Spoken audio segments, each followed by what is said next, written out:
అండి ఈరోజు మా ఇంట్లో కొబ్బరి చట్నీ, సాంబారు, టమాటా చట్నీ, ఇడ్లీ, వడ, దోశ, పొంగనాలు. చూడండి నేను పప్పు రుబ్బుకుంటున్నానండి. ఇడ్లీ కోసం పప్పు రుబ్బేసుకుంటున్నాను. పప్పు అయిపోయాక చూడండి ప్యాన్ పెట్టి కొబ్బరి చట్నీ చేసేసుకుంటున్నాను. ఇడ్లీ పిండి కలిపేసాను.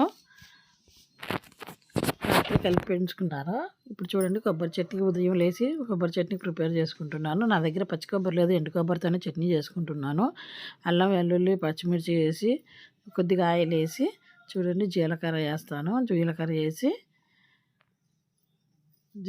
ఎండు కొబ్బరి వేసి చట్నీ చేసుకుంటానండి. నేను పుట్నాలు కూడా వేసేసుకుంటాను. ఇందులో గుప్పుడన్ని పుట్నాలు వేసుకుంటే చట్నీ చాలా టేస్టీగా ఉంటుంది. డ్రై అవ్వనివ్వాలండి చట్నీకి.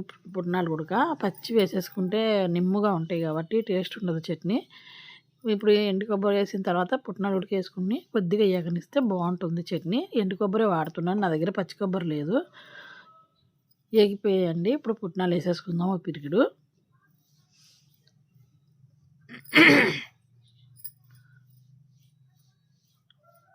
చింతపండు చిటికెడంతా చింతపండు. ఇప్పుడు మిక్సీ జార్లోకి వేసుకొని కల్లుప్పు వేసుకుందాం కొద్దిగా. ఇప్పుడు మళ్ళీ టమాటా చట్నీకి ప్రిపేర్ చేసుకుందాం అండి. టమాటా చట్నీకి ఉల్లిపాయలు, పచ్చిమిర్చి చూడండి టమాటా ముక్కలు సన్నగా తరుగు పెట్టుకున్న టమాటా ముక్కలు 3 ఎగనించి కొంచెం అల్లం ముక్కలు వేసేసుకొని జీలకర్ర, అల్లం ముక్కలు, ఎల్లుల్లి రెబ్బలు 4-5 ఎల్లుల్లి రెబ్బలు వేసుకొని మిక్సీ జార్లో కొబ్బరి చట్నీ పట్టేసుకున్నాక టమాటా చట్నీ కూడా పట్టేసుకుందామండి. వెంటనే కొబ్బరి చట్నీ అయిపోయింది. ఇప్పుడు టమాటా చట్నీ, కొబ్బరి చట్నీ తాలింపు పెడుతున్నాను. ఇప్పుడు టమాటా చట్నీ పట్టేసుకుందామండి తాలింపు అయిపోగానే మిక్సీ జార్లో. ఆలోపు అవి చల్లారుతాయి కదండి, ఇందాక వేపుకునే టమాటా చట్నీకి పెట్టుకునే మిశ్రమం అంతా చల్లారిపోతుంది.